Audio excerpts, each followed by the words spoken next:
मुख्यमंत्री श्री भजनलाल शर्मा की अगुवाई में राजस्थान में विकास की तस्वीर अब एक नए रूप में सामने आ रही है, जहां प्राथमिकता केवल निर्माण कार्य नहीं बल्कि शिक्षा, संस्कार और युवाओं को आत्मनिर्भर बनाने पर भी पूरा फोकस है।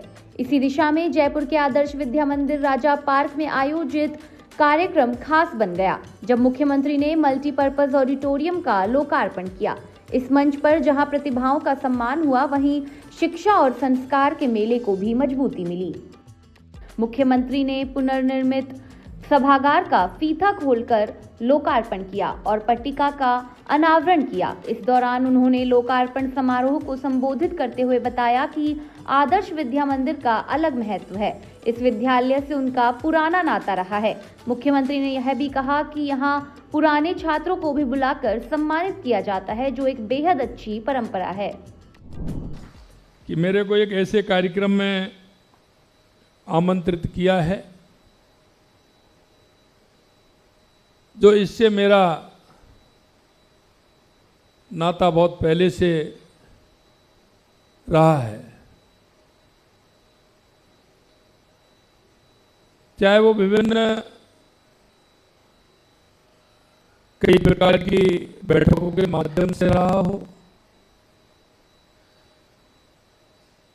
चाहे मेरे सुपुत्रों की शिक्षा इस आदर्श विद्या मंदिर से हुई उसके कारण रहा हो, और मैं समझता हूं कि ये विद्यालय पूरे प्रदेश भर में इसकी जो पहचान है वो अलग ही है।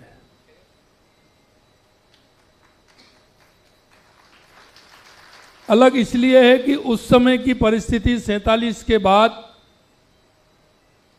देश के अंदर जो परिस्थितियां बनी, और उन परिस्थितियों में जो हमारे भाई पाकिस्तान से आए थे, उनको जीवन का उस अंधकार में प्रकाश नहीं दिख रहा था, और उस समय उस क्षेत्र में आकर के वो रहे, और उनको ये विद्या मंदिर एक संबल बना उनके बच्चों को। इसलिए भी ये बहुत महत्वपूर्ण है। मित्रों, उस समय की परिस्थिति कैसी रही होंगी? उन्होंने सब कुछ वहां छोड़ा था, सिर्फ बदन से वो अपने यहां आए थे। उन्होंने अपने जीवन को परिश्रम की पराकाष्ठा से प्रारंभ किया, और उनके बच्चों के लिए उस समय ये विद्यालय उन्हीं के सहयोग से, जन के सहयोग से, राष्ट्रवादी विचार के लोगों के सहयोग से एक बहुत बड़ा शिक्षा का केंद्र बना। और मैं कह सकता हूं कि यह विद्यालय हमारी संस्कृति, हमारी विचार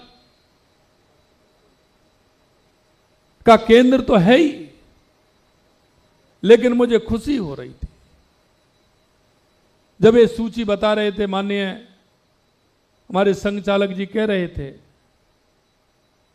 वो 67, 68 का, 70 का, 75 का, 80 का जो दौर था, उसमें लोग देखते थे कि राजा पार्क आदर्श विद्या मंदिर बोर्ड में कहीं ना कहीं पहले, दूसरे, तीसरे नंबर पर अवश्य रूप से आएगा।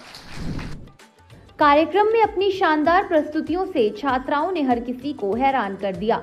मुख्यमंत्री श्री भजनलाल शर्मा समेत सभागार में मौजूद सभी श्रोताओं ने छात्राओं का गायन सुना। इस दौरान मुख्यमंत्री श्री भजनलाल शर्मा ने अच्छे अंक प्राप्त करने वाले विद्यार्थी और श्रेष्ठ शिक्षकों का सम्मान किया।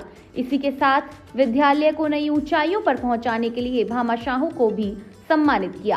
कार्यक्रम में मुख्यमंत्री श्री भजनलाल शर्मा ने युवाओं को भी प्रेरित किया। मुख्यमंत्री ने युवाओं से केवल नौकरी पाने वाले नहीं बल्कि रोजगार देने वाले बनने का आह्वान किया। मैं हमेशा कहता हूं, किसी भी देश का सबसे बड़ा धन उसकी युवा पीढ़ी है, और ये हमारे केंद्र उस युवा पीढ़ी को दिशा देने वाले होते हैं मित्रों,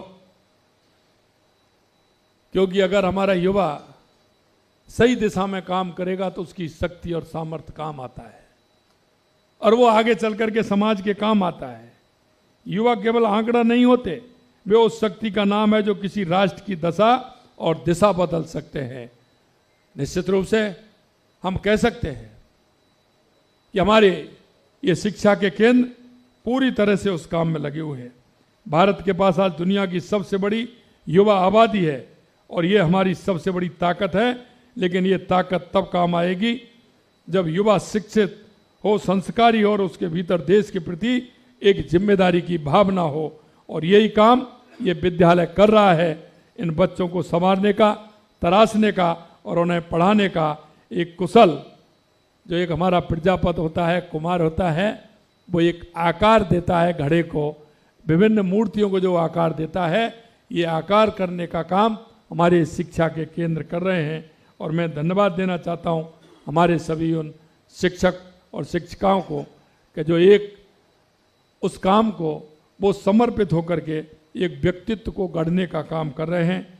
जब एक शिक्षित युवा समाज में आता है तो वह केवल अपना नहीं, पूरे देश का भविष्य को उज्जवल करता है, रोजगार भी देता है, नवाचार भी करता है, दूसरों की मदद करता है और परोपकार की नींव भी रखता है। इसलिए आज इस मंच से विद्यालय के समस्त शिक्षकों का हृदय से धन्यवाद करता हूं, उनका अभिनंदन करता हूं। इस मंच से मुख्यमंत्री ने पेपर लीक को लेकर भी पूर्ववर्ती सरकार पर निशाना साधा। उन्होंने कहा कि पिछली सरकार के समय पेपर लीक से युवाओं के सपने चूर-चूर हो गए थे, लेकिन हमारी सरकार के कार्यालय में एक भी पेपर लीक नहीं हुआ है। हमने अब तक 1.25 लाख से अधिक युवाओं को नौकरियां दी हैं। हमारे युवाओं के लिए काम कर रहे हैं, इसलिए हम युवा नीति भी लेकर के आए हैं, रोजगार नीति भी लेकर के आए हैं। और उस रोजगार और युवा नीति के माध्यम से जो हमने हमारे संकल्प पत्र में युवाओं से जो हमने वायदे किए, हम उन वायदों को भी पूरा कर रहे हैं। आप लगातार देख रहे हैं पिछली सरकार में क्या होता था। हम 2 साल लगातार हमारे पेपर हो रहे हैं, एक भी पेपर हमारा लीक नहीं हुआ। और लगातार आपने देखा 1.25 लाख नियुक्ति पत्र हमने हमारे इस 2.25 साल के अंदर हमने दिए हैं। 1,35,000 हमारे प्रक्रियाधीन हैं और 1.25 लाख का हमने पुनः एक कैलेंडर जारी किया है। हम आपको विश्वास दिलाते हैं कि हमारे युवाओं के सपनों को निश्चित रूप से हम गति देने का काम करेंगे, उनके सपनों को पूरा करने का काम करेंगे। प्रदेश के उप मुख्यमंत्री डॉक्टर प्रेमचंद बैरवा ने भी कार्यक्रम को संबोधित किया। उन्होंने कहा कि आदर्श विद्या मंदिर हमेशा से संस्कारयुक्त शिक्षा का केंद्र रहा है। डॉक्टर बैरवा ने बताया कि मल्टीपर्पज ऑडिटोरियम का उद्घाटन शिक्षा के क्षेत्र में एक नए युग के शुभारंभ का प्रतीक है। आज का ये अवसर केवल एक भवन के उद्घाटन का नहीं, बल्कि शिक्षा के क्षेत्र में एक नए युग के शुभारंभ का प्रतीक है। विद्या भारती द्वारा संचालित आदर्श विद्या मंदिर सदैव से संस्कार युक्त शिक्षा का केंद्र रहा है और आज यहाँ CBSE से संबंधित इंग्लिश मीडियम शिक्षा का प्रारंभ होना एक ऐतिहासिक कदम है। बंधुओं, भारत की प्राचीन कुलगुरु शिक्षा प्रणाली विश्व के लिए आदर्श मानी जाती है। वहीं शिक्षा का उद्देश्य केवल ज्ञान अर्जन नहीं, बल्कि चरित्र निर्माण और जीवन मूल्यों का विकास था। शिक्षा का माध्यम हमारी मातृभाषा होती है और लक्ष्य होता है व्यक्ति का समग्र विकास करे और उसे परिपूर्ण बनाना। किंतु औपनिवेशिक काल में शिक्षा की दिशा बदल दी गई और 1835 में मैकाले की शिक्षा नीति लागू कर हमारे जड़ों को कमज़ोर करने का प्रयास किया। इसके बावजूद हमारी संस्कृति और संस्कारों की धारा कभी रुकी नहीं।